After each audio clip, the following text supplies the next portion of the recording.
Okie dokie. So we just had an eclipse last night about 10:24, and the sun's in Virgo. So it means the moon's obviously in Pisces, because they're always, opposite. And so,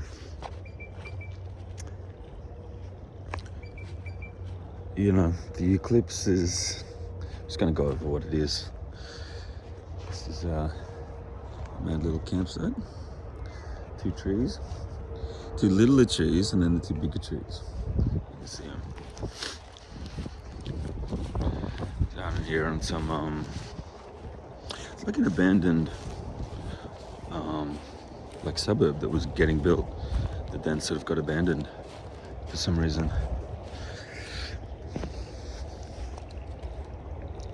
Very beautiful. Look at these trees. How cool are those trees? How cool is nature? Very 12th house. You know what I mean? Very Pisces in a way.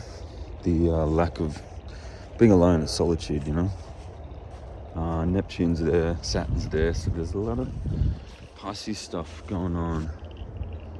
For me, look at these cool trees. How fucking cool is nature? And look at the people dumping this shit. Man. But oh cool. Look, the tree's still alive. Magic.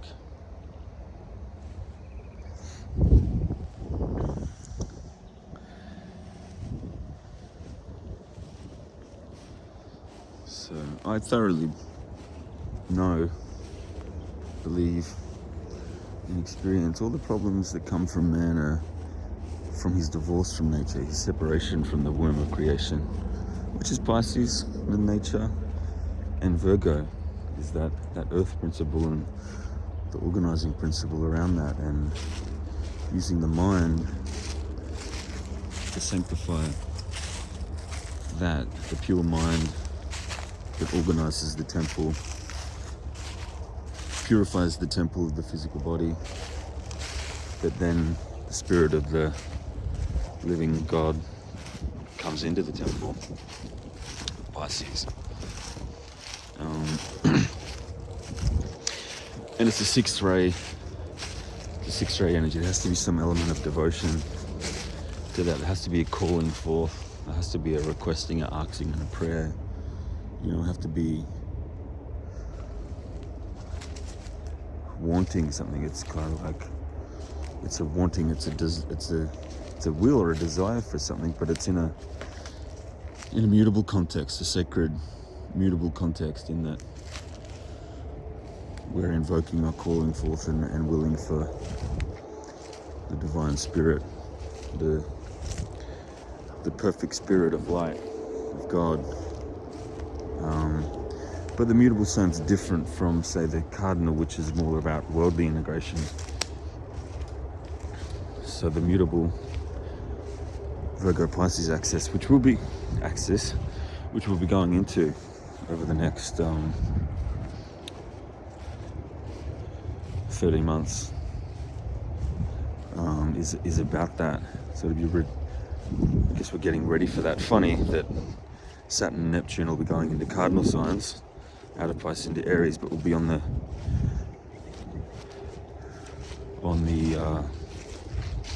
mutable node axis. So it's funny. We're always getting an integration of the modes, because they're all functioning simultaneously. And here's the swamp. I got bogged. Someone's had a fire. Cool. Sorry, burn down the nature.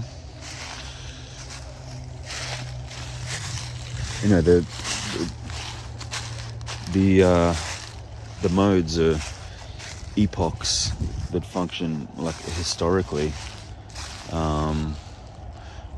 or epochs of consciousness, like the mutable being and you'll know this if you've done the initiation, astro initiation consult, that the mutable is the original primal angelic state of consciousness that which we all come from, which is connected to the Creator, connected to nature. And the mutable signs embody, express and hold that memory and experience. And there's always sort of a longing to return to that. Whereas the fixed are animalistic, dualistic, highly abundant and opulent and wealthy, but marked by high duality and the inevitable battle that happens with that was marked by the Atlantean epoch, which was led to the fall, the catastrophe of the fall. And then the cardinals are a blending of those two, when the human evolution comes online, and it's a blending of the openness of the mutable and the connectedness, as well as the initiatory, but the taking action of the fixed. But it's a blending of the two, and it's coming out of the limitations of the immutable, which is, can be victimized by dark forces, being ruled by dark forces, which is the fixed. So it's sort of cardinals, we blend those two. Anyway, these three modes are always functioning simultaneously. And you check in your chart and you see the axis that you're on to find this particular life cross you're on. So the rising sign, the IC, DC, MC will show you like what cross you're on, depending. It's cardinal fixed, and but it's always a blending. And so the more we come into intuit those signs, the more we can blend things with consciousness, with awareness, whether we're aware of the nature, the self, God's consciousness, which is one and the same. God is visible spirit, nature's visible spirit now, and so anyway, it's sort of, for me, it was a little bit of a just a potent portal of that Piscean energy that's been going on. So it's if you look to the last 2,000 years, 2,600 years of the Piscean epoch was the era of sort of desert desert life, ISO life, the 12th house, being alone and finding that connection to self and God and to nature, and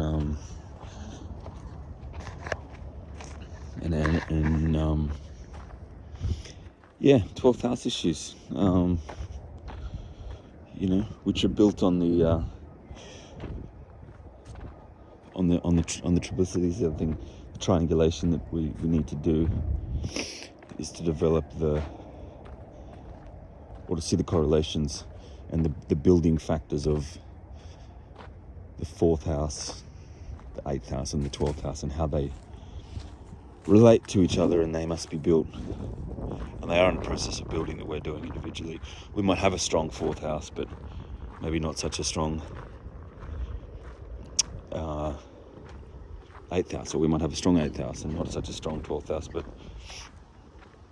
depending on what kind of development we're doing, you can see in the chart as well, which the natal chart is kind of like the gifts that the Creator gave you, or you gave yourself through many lives of development, where your strengths are. And so the thing that's always to be, everything it's a gift that the Creator's given us, that these perfect emanations that we our temporality gives us a part of that, but we need to give that back to the Creator, and it's similar. Sort of a godless world, seemingly, that the Creator gets left out. Not that we're different from that, but if we don't acknowledge the Creator and are not humbled in that way, He often will give us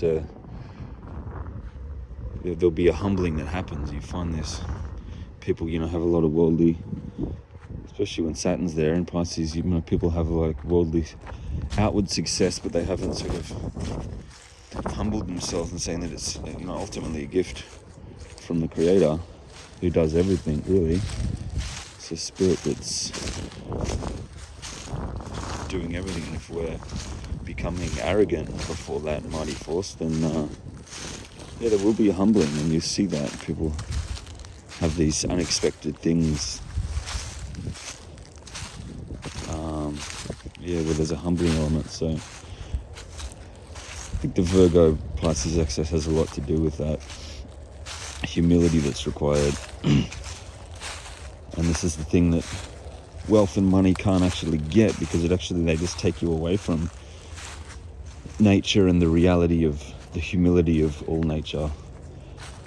Trees and animals and life, they're humble because they're connected to the reality of nature, and money and wealth can disconnect us from all that. We get in these towers, and we get removed from spirit and from nature and from ourselves, and we become arrogant and egoic, and the judgment of God, nature, comes upon us, and we hopefully can return to that. So I'm just a big advocate for nature and staying close to nature, because that's the true wealth.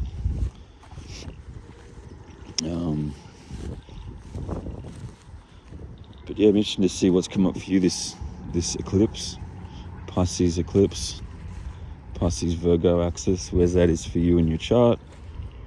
And if you've got any planets in Virgo Pisces, and how you do with that, what's your overall, the will of your soul. I mean, you've got to know that yourself, but that's in your chart. So book a call and let's go over it, and let's have a look at what you got, and let's get you on the path to full self-knowing, self-realization,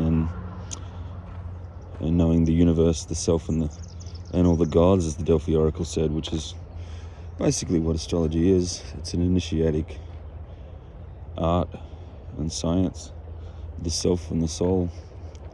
So that's what we're doing. So book a call. Let's get you going on that, and do the course, Astro Know. It's all in there, and we'll be coming out with a couple other courses, numerology being one, and the tarot as well, because they're sort of simultaneous, this symbolic archive that just brings online the more subtle energies that exist outside the personality, the worldly kind of Maya illusionary level. So anyway, we'll catch you soon. Have a good one. Bye bye.